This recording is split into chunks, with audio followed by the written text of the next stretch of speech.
title of this lab is The Mass of Ice and Water. So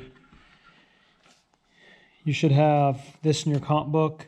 Notice there's 6 spaces. I'm not really too worried about this. This is actually one for every lab group. If you just have one of them filled out, the one I'm doing right now, that would be plenty. And then this in your textbook. Notice there's 4 blue questions, and then number 12 is on the next page. So make sure you get all those answered.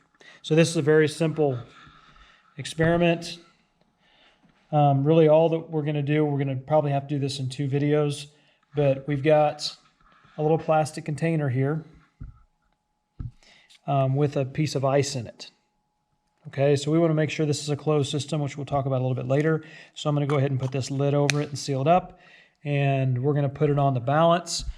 Let's check and make sure the balance is zeroed, and it's not quite.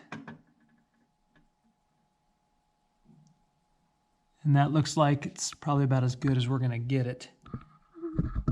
And so then all we're going to do is put the piece of ice on, and this is going to be your mass before. And it's not going to be 100. It might be 10. I don't know. It's not 10. So let's move the writer over and see what we end up with.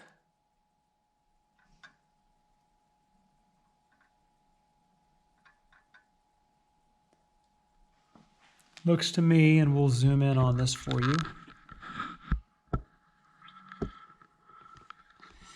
like it's a little bit past 5, so 5.02 is what we'll call it.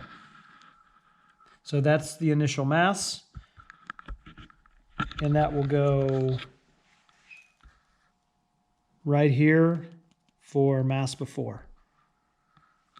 And so we're going to take a couple minutes, let this ice melt, and then we'll come back to it and get a final mass.